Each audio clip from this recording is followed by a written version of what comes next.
de Causa en Común. Estefanía, ¿cómo estás? Buenas tardes. Hola Jimena, buenas tardes, gracias por la invitación. Estefanía, me gustaría platicar contigo cómo se encuentra actualmente conformada la estructura de la Guardia Nacional desde el 2019, cuando entra en vigor, entra en funciones hasta el día de hoy. ¿Cuál es esta estructura, insisto, y qué avances ha presentado en estos años? Sí, gracias. Pues me gustaría comenzar recordando cómo fue que López Obrador propuso la creación de la Guardia Nacional. En un principio, el presidente quería que la Guardia fuera una corporación que tuviera un mando militar al frente y que fuera una corporación militar prácticamente. Después de que las organizaciones de la sociedad civil, en conjunto con diputados y senadores, se posicionaran en contra de este mando militar y pidieran un mando civil, fue que se creó la Guardia Nacional con un mando civil, pero en la práctica hemos visto que la corporación tiene una estructura militar, esto de acuerdo al artículo 6º transitorio, que nos dice que la Guardia tiene que estar homologada en cuanto a capacitación, formación, doctrina, disciplina a las Fuerzas Armadas.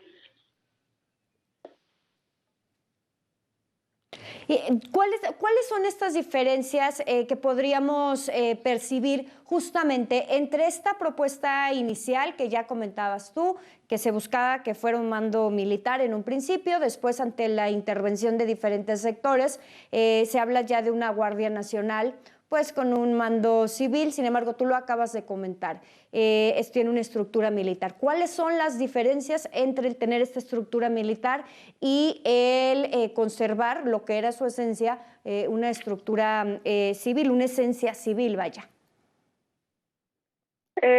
Pues tenemos que recordar que los militares no están del todo preparados para ejercer funciones de seguridad pública.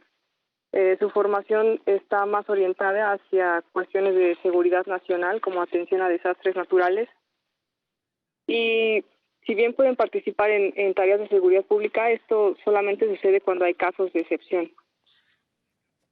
También Causa en Común ha publicado una investigación titulada Policías al grito de guerra, donde demuestran a través de testimonios de aproximadamente 30 policías cómo es que han sufrido violaciones a sus derechos laborales al estar en una corporación de tipo militar, cuando ellos son de origen civil. Y esto también trae consecuencias a la propia integridad de la ciudadanía, porque los militares tienen una formación distinta a los policías. Un policía está preparado para responder en tareas de seguridad pública, salvaguardar el orden, mientras que un militar no tiene estas capacitaciones. Estefanía, ¿qué podríamos esperar ahora cuando ya se publica justamente esta ampliación del uso de las fuerzas militares en tareas de seguridad? Justamente en lo que, bueno, comentamos al principio, la Guardia Nacional termina de establecer bien su estructura, sus capacidades e implementaciones territoriales. ¿Qué es lo que esperaríamos en los siguientes años justamente en torno a la Guardia Nacional y a la seguridad pública de nuestro país? Pues la expectativa con la creación de una Guardia Nacional era que la seguridad pública tuviera una mejora, pero en realidad vemos que no hay una mejora. También hay dudas, por ejemplo, en cuanto al despliegue de la misma Guardia. Vemos que en Ciudad de México hay aproximadamente 13,000 elementos de la Guardia Nacional, en comparación con estados que tienen altos índices de incidencia delictiva, como es el caso de Michoacán. En Michoacán tenemos aproximadamente 6,000 elementos de la Guardia Nacional, y ya desde aquí vemos contradicciones, porque en una ciudad como Ciudad de México, donde los índices de incidencia delictiva no son tan altos como en Michoacán, hay más elementos de la Guardia Nacional. Entonces vemos que la Guardia Nacional actúa más como un actor político y debería estar más enfocado a mejorar la seguridad pública. Pero la seguridad pública no solamente va de la mano con las Fuerzas Armadas. vemos que mientras más presupuesto se le da a la Guardia Nacional y a las Fuerzas Armadas, sobre todo a la Secretaría de la Defensa Nacional, hay un estancamiento en cuanto al presupuesto que se le otorga a policías municipales y estatales, como es el FAST. También vemos la desaparición del Fortaseg, y esto solo a 3 años de la creación de la Guardia Nacional. Entonces, pensando en un futuro y viendo la ampliación de las Fuerzas Armadas, en este caso a través de la Guardia Nacional, hasta 2028, pues hay preocupaciones en cuanto al destino de la seguridad pública.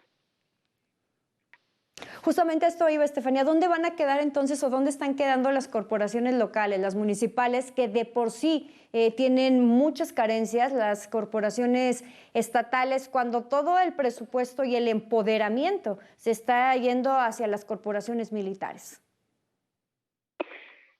Pues vimos que en algunos estados, en algunos municipios ha habido una desaparición de policías locales y municipales. También vemos que cuando se creó la Guardia Nacional, el presidente argumentaba que esto se hacía porque la Policía Federal era corrupta. Sin embargo, creo que metió en el mismo saco a policías locales y municipales, porque hay distintas funciones o niveles que ejerce cada una de estas corporaciones. Entonces, al darle todo el presupuesto a las Fuerzas Armadas, esto es a la Sedena y a la Semar, vemos que hay un detrimento en cuanto a las policías municipales y locales. Ahora bien, Estefanía, en cuanto a la percepción por parte de la ciudadanía, y regreso al caso que tú ponías de Michoacán, donde pues ha sido una situación compleja, convulsa en materia de violencia. La respuesta de las autoridades es seguir mandando elementos de la Guardia Nacional, elementos del Ejército. Sin embargo, la percepción de la ciudadanía continúa siendo de inseguridad, continúa siendo de un ambiente violento. ¿Dónde está quedando, insisto, la ciudadanía y esta percepción que tienen?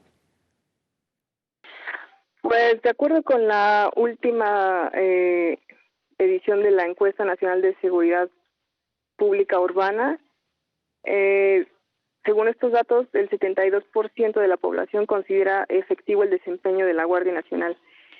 Y las organizaciones de la sociedad civil pensamos que este porcentaje de 72% tiene que ver con la lejanía que tienen los elementos de la Guardia Nacional con la ciudadanía.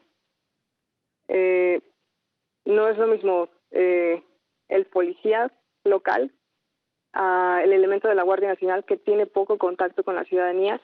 Además, estamos hablando de percepción. Muchas veces la buena percepción que se tiene sobre la Guardia Nacional puede estar influida por el discurso presidencial.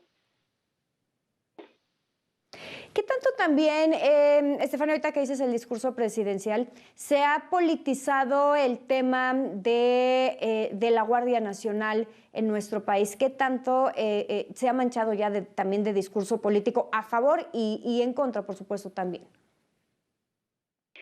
Pues está muy, muy politizado y sorprende mucho que ahora el partido político que defiende a la Guardia Nacional y también el Ejecutivo que propuso la creación de la Guardia Nacional, pues si miramos en sexenios anteriores, el mismo presidente estaba en contra de Andrés Manuel López, estaba en contra de la militarización del país. Y ahora es quien defiende la creación de la Guardia Nacional. Y sí es un tema que está bastante politizado. También recordemos que desde el discurso presidencial, cuando se habla de la Guardia Nacional siempre se habla en comparación de sexenios anteriores o de lo corrupto que fue la Policía Federal en otros sexenios.